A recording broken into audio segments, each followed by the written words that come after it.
Hello students, कैसे हैं आप सब। मुझे उम्मीद है आप सब अच्छे होंगे। सो स्टूडेंट, जैसा कि आपको पता है, आप थंबनेल में देख पा रहे होंगे, ये जो टॉपिक है आज का, ये हमारा पार्ट रासायनिक अभिक्रियाएं एवं समीकरण, ये आपका 12th क्लास का चैप्टर है। और यहाँ से हम सीखेंगे कि रासायनिक अभिक्रियाएं क्या होती हैं और ये कितने प्रकार की होती हैं, और ये भी सीखेंगे कि रासायनिक अभिक्रियाओं को किस तरह से हम संतुलित करते हैं, उनको किस तरह से हम बैलेंस करते हैं। तो स्टार्ट करते हैं बिना देरी किए हुए आज का टॉपिक। स्टूडेंट्स, पहला जो टॉपिक रहने वाला है वो हमारा रहने वाला है रासायनिक अभिक्रियाएं एवं समीकरण। ये हमारा चैप्टर है और इसका जो पहला टॉपिक रहने वाला है वो रासायनिक अभिक्रिया। क्या रहने वाला बेटा? रासायनिक अभिक्रिया। अगर मैं बात करता हूँ रासायनिक अभिक्रिया की बात करता हूँ तो आप जानते हैं कि जब हम दो या दो से अधिक अभिकारकों को आपस में मिलाते हैं तो एक नया उत्पाद बनता है, जिससे रासायनिक अभिक्रिया कहते हैं। अगर मैं एक रासायनिक अभिक्रिया का कोई भी एग्जाम्पल लेना चाहता हूं तो आपके सामने एक काफी अच्छा सा बेहतरीन सा एक एग्जाम्पल आपको मैं समझा देता हूं।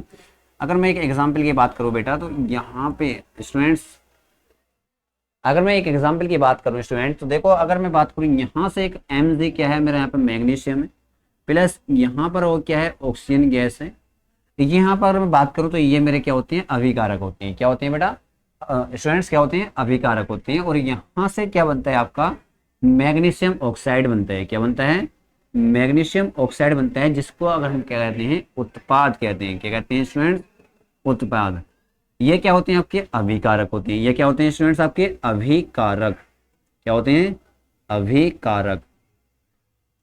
अब देखो, जब अभिकारक आपस में मिलते हैं और मिलने के बाद एक नया उत्पाद बनाते हैं तो वहां पे एक क्रिया होती है, उसी क्रिया को एक रासायनिक अभिक्रिया कहते हैं। तो अब रासायनिक अभिक्रिया के बारे में बात करते हैं तो यहाँ पे सबसे पहले बोला गया कि जब दो या दो से अधिक अभिकारक आपस में मिलते हैं तो एक नया उत्पाद बनता है, उस अभिक्रिया को रासायनिक अभिक्रिया कहते हैं। और इसका आप एग्जाम्पल दे सकते हैं, ये भी एक रासायनिक अभिक्रिया है, राइट।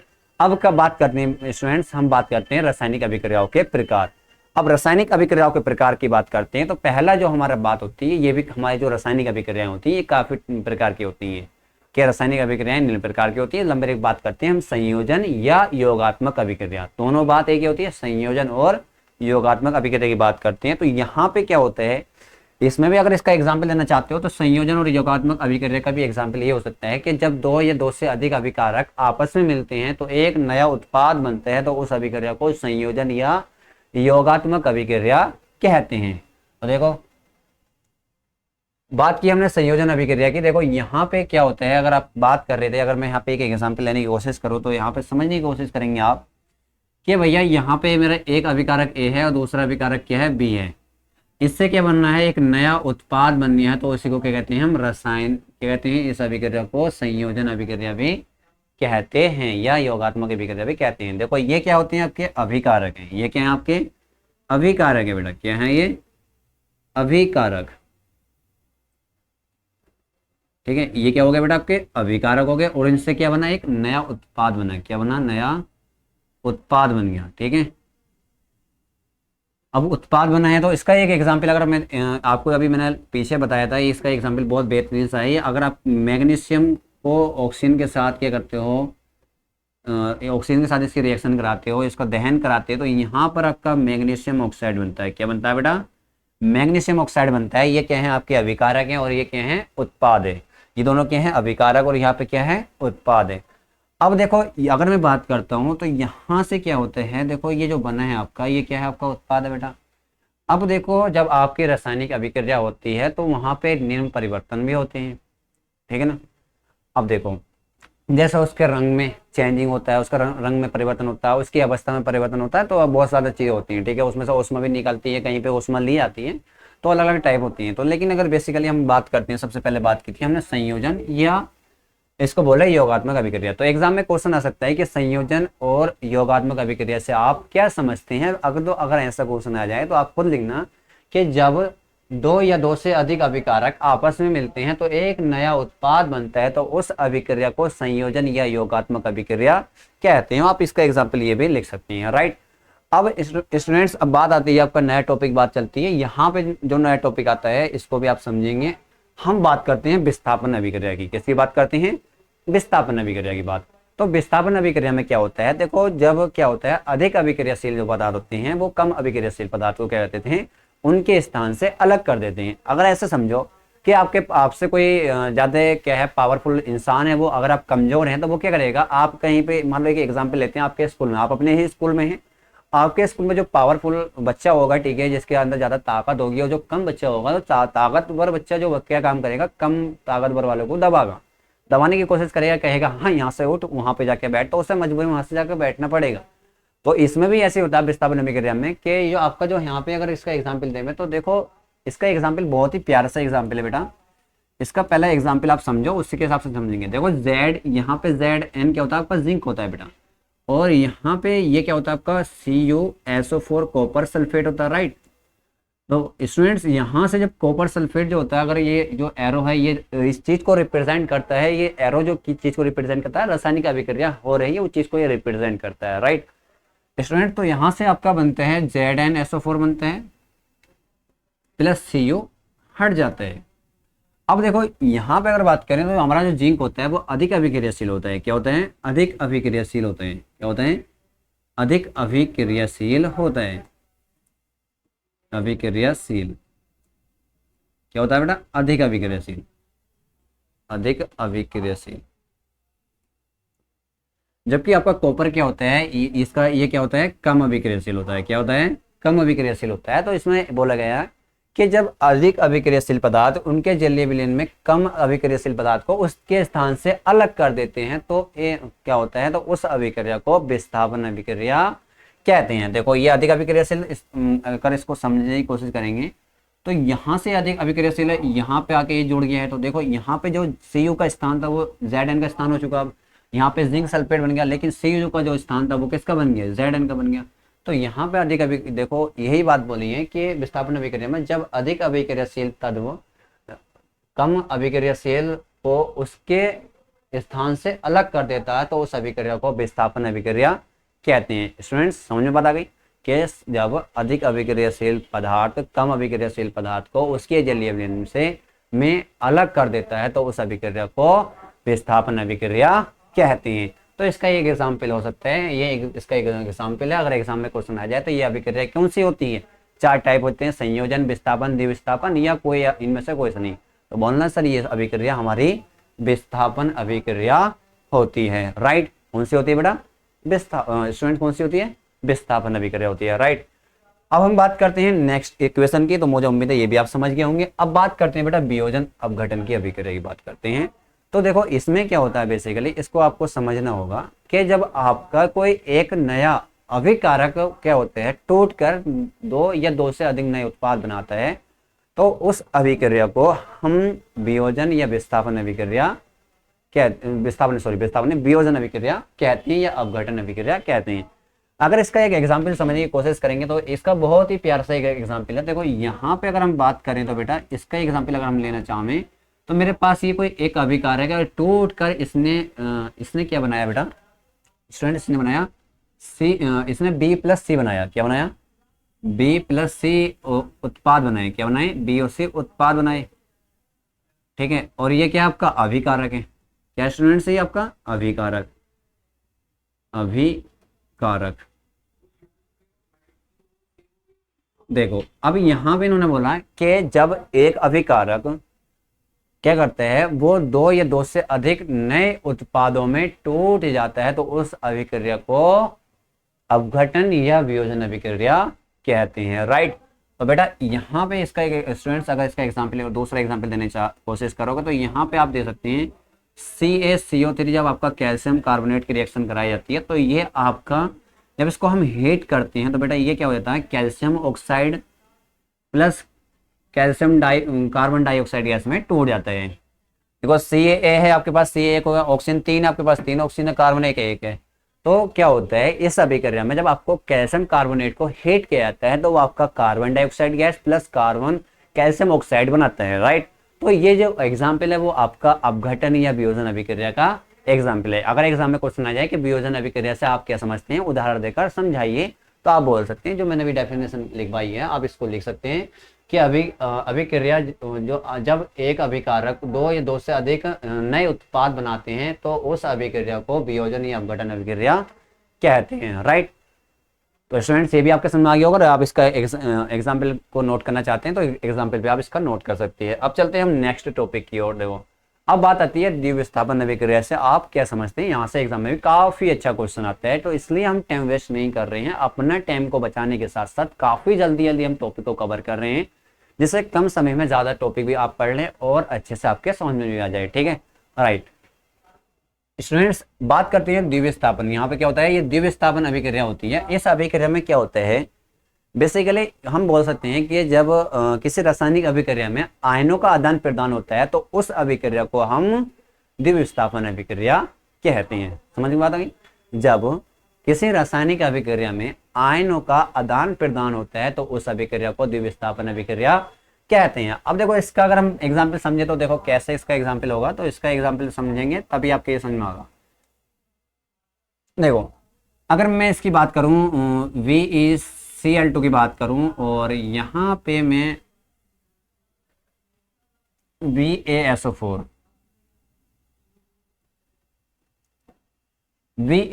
की अगर मैं बात करूं VaSO4 इसका एग्जाम्पल अगर मैं यहाँ पे बात करता हूँ तो बेटा बेरिलियम क्लोराइड है और यहाँ पे क्या है आपका बेरियम सल्फेट है, और यहाँ से क्या होता है आपका बेटा BaCl2 बनता है। क्या बनता है बेटा, BaSO4 बनता है, बेरियम सल्फेट बनता है, प्लस आपका क्या बनता है BeCl2 बनता है। क्या बनता है बेटा, BeCl2 बनता है, राइट।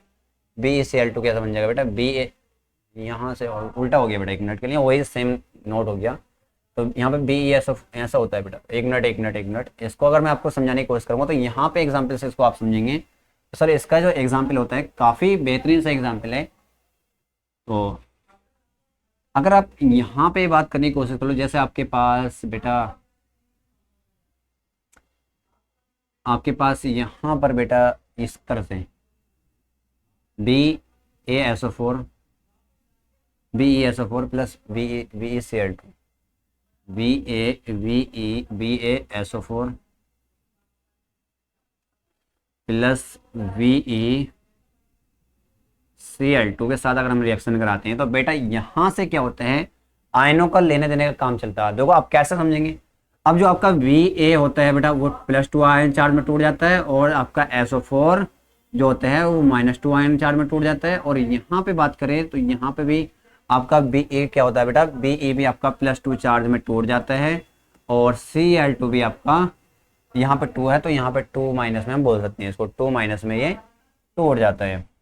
समझने की कोशिश करना है इस बात को। तो देखो यहाँ से क्या होता है, ये इससे जुड़ जाता है यहाँ पर और ये इससे जुड़ जाता है, तो क्या बनता है बेटा, यहाँ पे BaCl2 बनता है। क्या बनता है बेटा, BaCl2 बनता है आपका।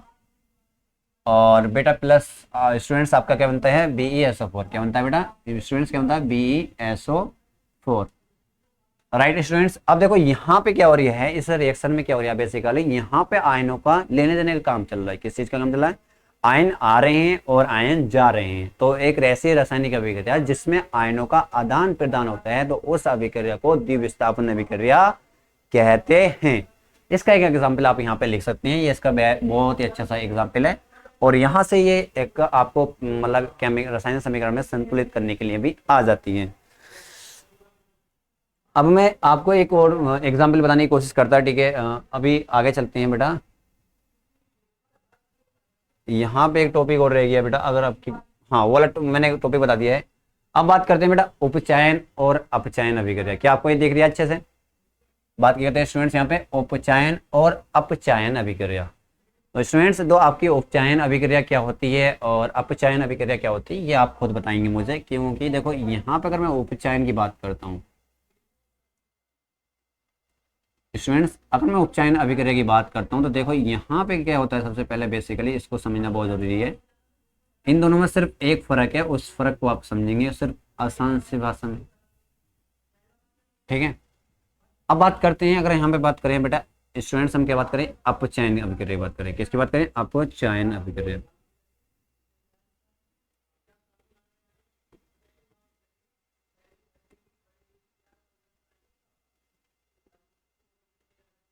ठीक है स्टूडेंट्स, ये हो गया आपकी अपचयन अभिक्रिया। अब इसमें आपको बस ये कमेंट करना है इस वीडियो में, इस वीडियो कंप्लीट होने के बाद आपको नेक्स्ट जब वीडियो आप मैं लेक्चर लूंगा और इसी में आप कमेंट करेंगे इस वीडियो में कि सर जो अपचयन अभिक्रिया होती है, उपचयन अभिक्रिया होती है, इस अभिक्रिया में ऑक्सीजन का क्या होता है, ऐड होते हैं, इसमें अभिक्रिया में ऑक्सीजन जोड़ते हैं और इस अभिक्रिया में ऑक्सीजन तोड़ते हैं। तो ये बताना किस अभिक्रिया में ऑक्सीजन तोड़ते हैं और किस अभिक्रिया में ऑक्सीजन जोड़ते हैं, ये आप कमेंट करेंगे। इसको मैं एज इट इज आपको एक होमवर्क देता हूं, अगर आपसे नहीं होता है तो आपको मैं इसका सॉल्यूशन नेक्स्ट वीडियो में प्रोवाइड करा दूंगा और आप इसका लिंक कमेंट करेंगे सर आप हमें उपचयन और अपचयन अभिक्रिया भी समझा दीजिए। ठीक है, तो ये आपका एज इट इज होमवर्क भी हो गया और आप ये बताएंगे, सिर्फ इसमें आपको ये बताना है कि सर उपचयन अभिक्रिया में या अपचयन अभिक्रिया में ऑक्सीजन ऐड होते हैं या इसमें ऑक्सीजन तोड़ते हैं, सिर्फ आपको कमेंट करना है। राइट, तो स्टूडेंट देखते हैं नेक्स्ट टॉपिक अगर हमारे पास होता है तो देखते हैं क्या है। अब स्टूडेंट्स यहाँ पे सबसे पहले बेसिकली बात आया थी कि क्या है, आपको रासायनिक समीकरण दी गई होती है और यहाँ से काफी अच्छा क्वेश्चन भी आता है। और एक बात और याद है ना, एक होता है ओस्मा शोषी अभिक्रिया, एक होता है ओस्मा क्षेपी अभिक्रिया, दोनों में समझ लो। पहले इसका फर्क समझ लो आप कि ओस्मा शोषी अभिक्रिया में और ओस्मा क्षेपी अभिक्रिया में क्या फर्क है। ओस्मा दिखाई दे रहा है बेटा, नहीं दिखाई दे रहा आपको, ठीक है एक मिनट देखो, ओस्मा, ठीक है दिख रहा है बेटा, ओस्मा शोषी, ओस्मा शोषी अभिक्रिया।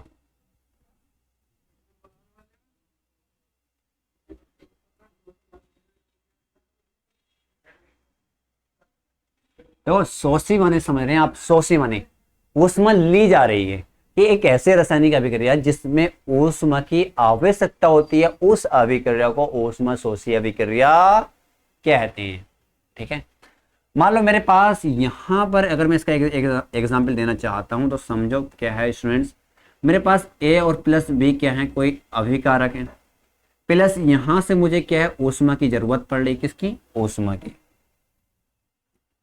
किसकी, ऊष्मा की मुझे जरूरत पड़ रही। जैसे मैंने इसमें ऊष्मा ली तो मेरे पास COD क्या बन जाते हैं, उत्पाद बन जाती है। ठीक है, एक ऐसी रासायनिक अभिक्रिया जिसमें ऊष्मा की आवश्यकता होती है तो उस अभिक्रिया को ऊष्मा शोषी अभिक्रिया कहते हैं, याद रखना। ठीक है, एग्जाम में क्वेश्चन आया कि ऊष्मा शोषी अभिक्रिया और ऊष्मा क्षेपी अभिक्रिया से आप क्या समझते हैं, इन दोनों में क्या अंतर है, तो आप लिखना कि सर ऊष्मा शोषी अभिक्रिया में ऊष्मा क्या होती है, इसमें ऊष्मा की आवश्यकता होती है, तो ऐसी अभिक्रियाएं जिनमें ऊष्मा की आवश्यकता होती है उस अभिक्रिया को ऊष्मा शोषी अभिक्रिया कहते हैं।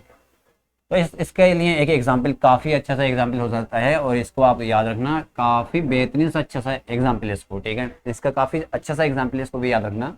अगर आप ऐसे भी एग्जाम्पल लिख के आएंगे तो कोई दिक्कत वाली बात नहीं है। तो एक और बात कर लेते हैं, ऊष्मा क्षेपी की बात कर लेते हैं स्टूडेंट्स। कैसी बात कर लेते हैं, ऊष्मा क्षेपी की बात कर लेते हैं। ऊष्मा क्षेपी अभिक्रिया, ऊष्मा क्षेपी अभिक्रिया।